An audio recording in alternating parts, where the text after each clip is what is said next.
Ya estamos de vuelta aquí, sí, en Mundo Infinito. Yo estaba de lo mejor aquí conversando con el doctor que nos viene a acompañar porque hoy no puede ser más ad hoc a quien encontramos para comenzar este Mundo Infinito del día de hoy, porque hay muchos temas pasando y están todos muy centrados en lo que hace el doctor Jorge Vilches, que es jefe de epidemiología del Ministerio de Salud, y que le damos la bienvenida y gracias por acompañarnos acá en el programa. Muchas gracias, Victoria. Gracias también porque hay muchos temas que queremos tocar, pero primero yo quería partir por qué es lo que es esta campaña de verano, que ustedes desde que empezó este verano nos comunicaron, vamos a hacer esta campaña, pero en qué se centraba en ese momento y cómo también hemos tenido que ir evolucionando durante estos días que han ido pasando. Claro, bueno, la campaña de verano es un esfuerzo que hace el Ministerio de Salud por concentrar distintas actividades que realiza la autoridad sanitaria, esto quiere decir la Seremis de Salud, pero también la red asistencial, para problemas de salud o factores de riesgo que predominan durante el periodo estival. ¿Ya? Quiero decir que todas estas actividades, por cierto que el sistema de salud las hace desde hace bastante tiempo, pero sistematizarlas y ponerlas dentro de un solo contexto, en este caso denominado campaña de verano, un poco emulando también a la conocida campaña de invierno, claro. Cierto que tiene más de 30 años de existencia y se considera una política pública exitosa. Queremos hacer lo mismo con esta campaña de verano, está en su segunda versión, también con nuevos problemas de salud o vigilancias que han ingresado durante este año a ser monitoreadas. Entonces, claro, es una campaña en que concentramos distintos problemas de salud, distintos factores de riesgo, entre ellos enfermedades transmisibles, pero también, por ejemplo, exposición de los grupos poblacionales al calor, por ejemplo, o lo que pasa también con el uso de las piscinas o de los cuerpos de aguas naturales, que es el ahogamiento o el accidente por sumersión. Bueno, incluso si uno ve el spot que ustedes tienen para mostrar esta campaña y dónde lo lanzaron, que era acompañado de los scouts, ahí uno al tiro piensa, claro, son personas que van a estar de viaje, ¿cómo asumimos un viaje? ¿Qué enfermedades nos vamos encontrando? Cuando veía todo esto, yo pensaba, cuando uno era más chico, veía siempre lo que pasaba, que te decían, cuidado con el anta, cuando llegas a una cabaña que arrendaste quizás en el sur de Chile y puede que haya algún ratón o haya estado ahí o haya estado encerrado, las recomendaciones que habían. Así que partamos por eso. Para que también quienes nos están escuchando puedan ir diciendo como check, como yo me voy de vacaciones, ¿qué es lo que tengo que fijarme? Y es muy importante partir hablando del anta porque efectivamente lo que hemos observado, particularmente este mes de enero, es que llevamos una concentración alta de casos. Ya se han reportado en total durante todo el mes de enero 7 casos notificados de antivirus, y esto tiene que ver principalmente que en el periodo del verano normalmente somos las personas quienes nos acercamos al lugar o al hábitat natural del vector que transmite esta enfermedad, que en este caso es el ratón de cola larga, y por lo tanto tenemos que tomar algunas medidas precautorias justamente para evitar enfermarnos, ¿ya?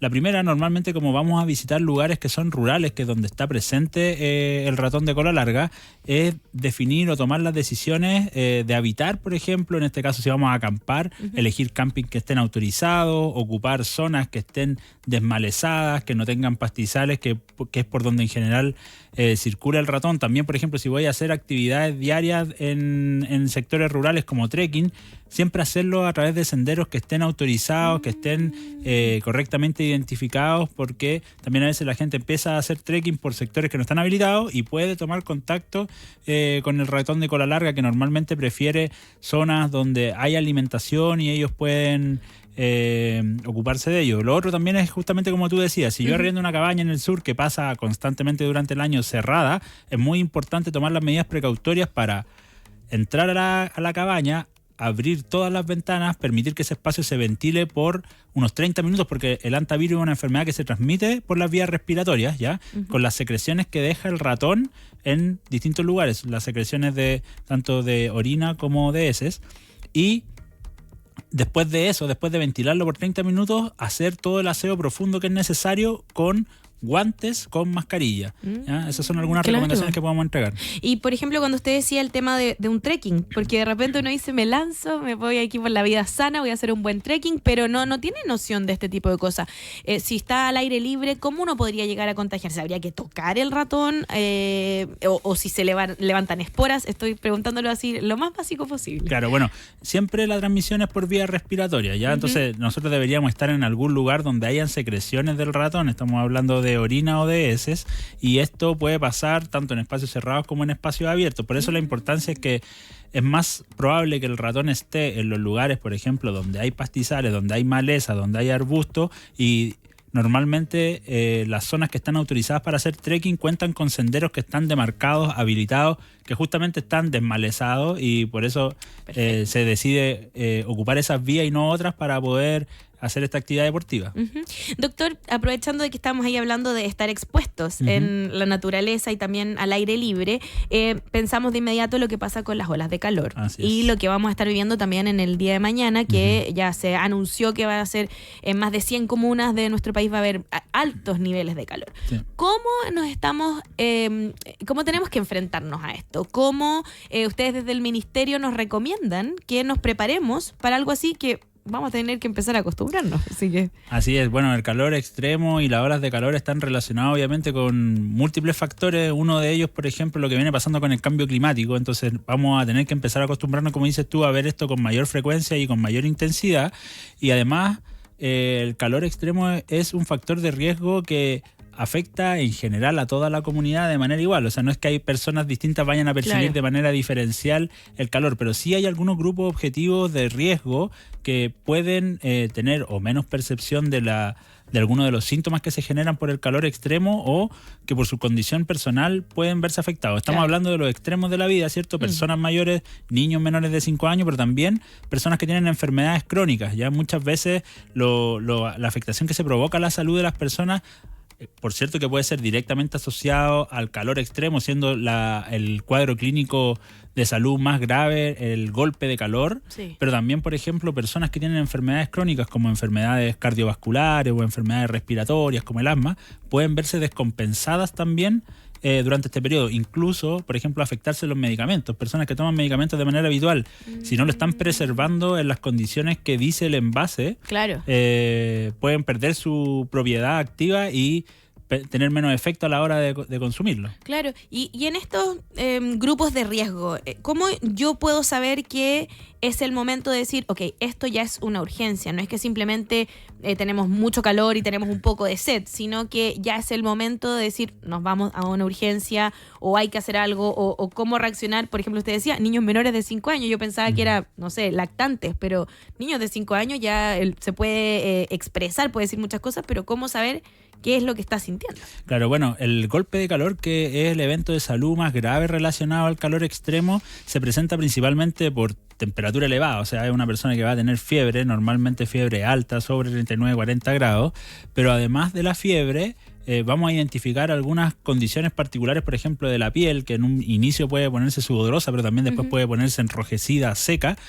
Y algo muy particular, además de la fiebre, tiene que ver con la pérdida de las condiciones neurológicas básicas que tiene la persona, ¿cierto? O sea, vamos a empezar a ver una persona que se desorienta, que no está actuando de manera normal, vemos un comportamiento un poco errático, o ya de frentón vemos una persona que pierde el conocimiento. Entonces, uno podría llegar a encontrarse, por ejemplo, en la calle con una persona que por exposición solar se desmaya. Es muy importante ahí tomar contacto lo más rápido posible con la atención prehospitalaria. Estamos hablando de llamar al 131, a la ambulancia, para que se acerque, puedan evaluar a esa persona y ser derivada de manera rápida a la urgencia, o si puede ser trasladada también por las mismas personas que lo están asistiendo. Y lo más importante es que ante un evento de esas características es muy necesario que las personas primero retiren al paciente que está ahí hacia una zona segura con sombra, tratar de disminuir la temperatura aplicando, por ejemplo, paños fríos, pero también es muy importante no intentar hidratar por la boca a esas personas, ¿ya? ¿Por qué razón? Porque al perder su estado de conciencia o estar en este estado confusional, justamente se puede provocar más riesgos que beneficios en la hidratación. Por eso la hidratación en ese contexto tiene que ser a través de la vía endovenosa. Mira, que ahí uno diría, ¿cómo reaccionar rápido? Lo mismo pienso, por ejemplo, con un lactante, que también, ¿cómo podría uno reaccionar? Uno diría, dale un poquito de agua o pásale una mamadera, pero claro, no es lo recomendable para nada. No es lo recomendable. Lo recomendable es llamar rápidamente al servicio prehospitalario y que puedan atenderlo el equipo médico correspondiente. Perfecto. Doctor, otra de las noticias que han marcado este día y que son parte de lo que ustedes habían planteado como parte también de la campaña de verano, era lo que estaba pasando con el sarampión. Sabemos que dentro del calendario de vacunas que uno tiene desde que uno nace, está vacunado contra el sarampión. Pero hay casos en esta época en que personas viajan fuera de Chile con niños que aún no tienen esta vacuna.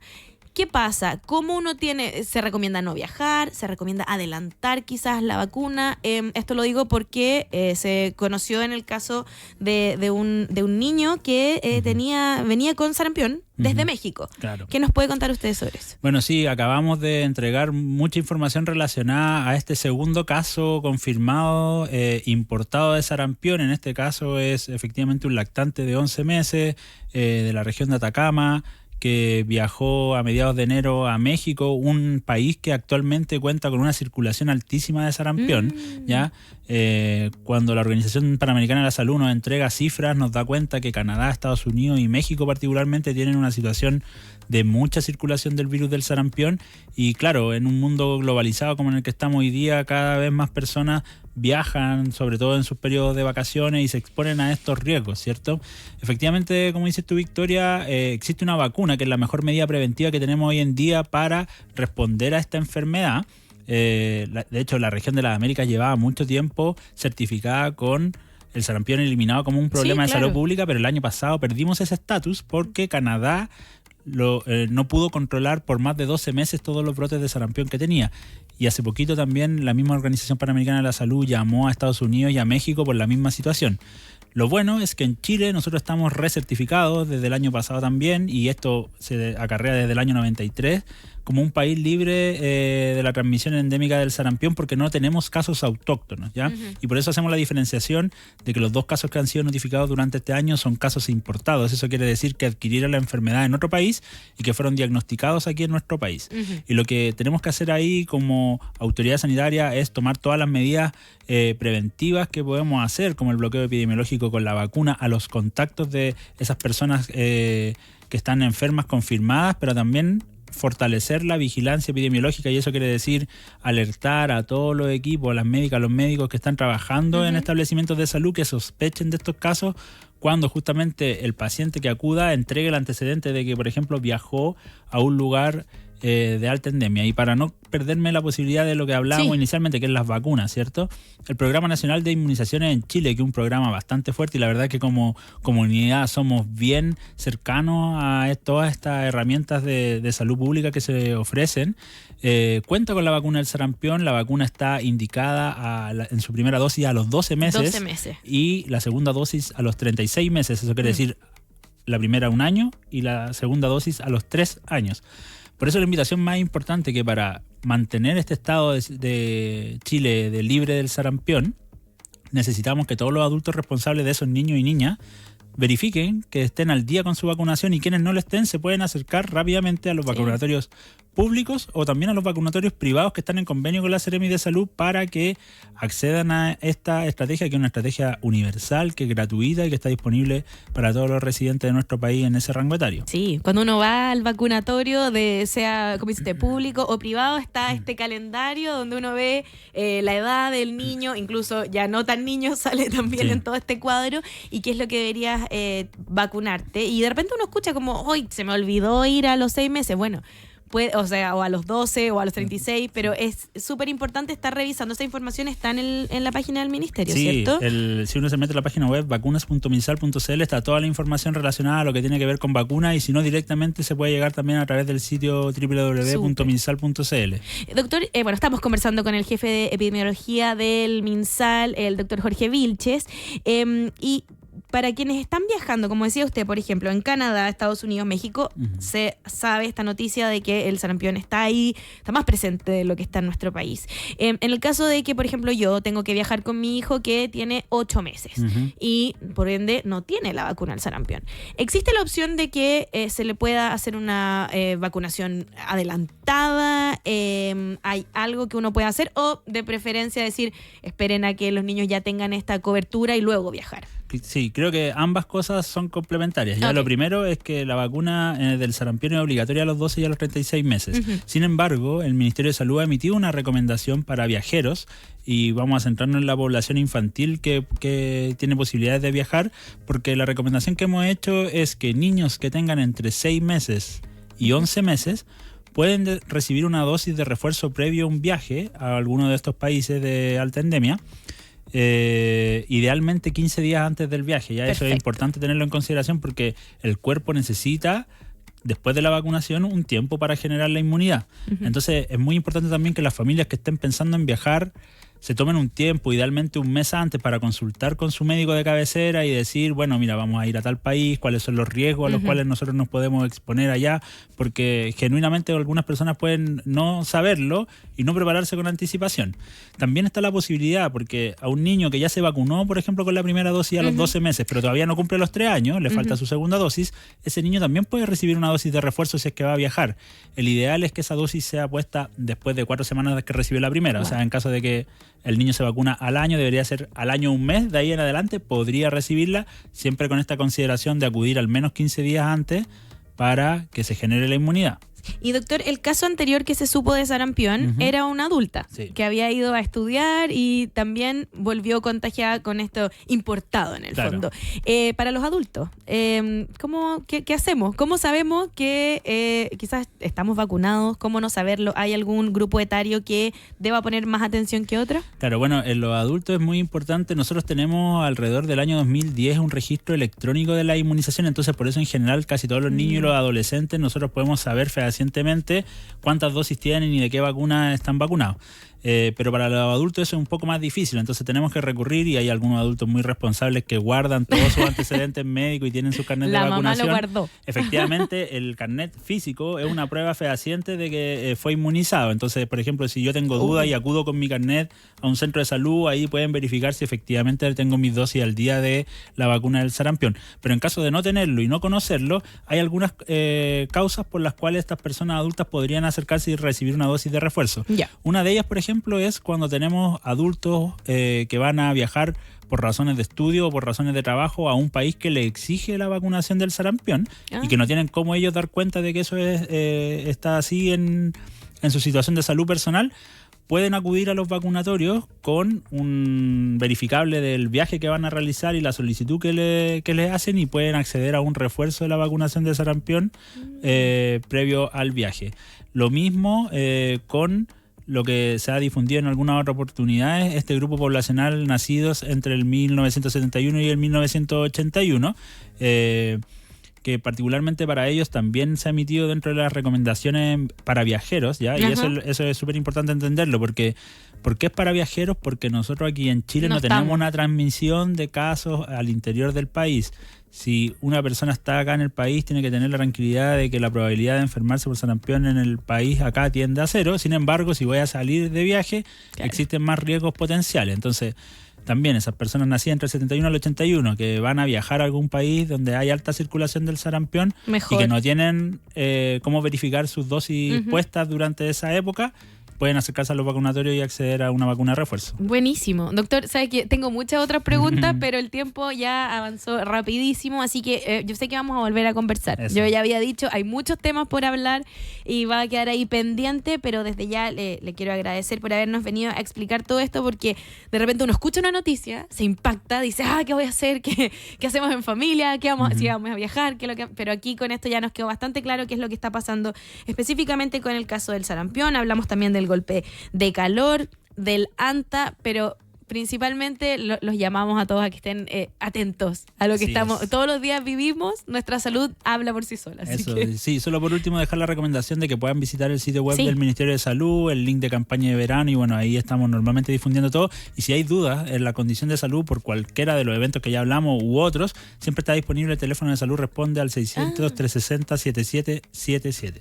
Buenísimo, ¿eh? Aquí, si lo puede repetir, doctor, el número. Sí, el teléfono de salud responde es el 600-360-7777. Listo, vamos, ante cualquier cosa mejor preguntar, Eso. porque no hace mal preguntar. Ya saben, le queremos agradecer al doctor que nos estuvo acompañando aquí, al doctor Jorge Vilches, jefe de epidemiología del MinSal, que estuvo acá con nosotros en Mundo Infinito. Nosotros queríamos seguir hablando, pero ya no podemos porque se nos quedó ahí justo el tiempo. Nosotros vamos a un pequeño corte y ya volvemos con mucho más Mundo Infinito.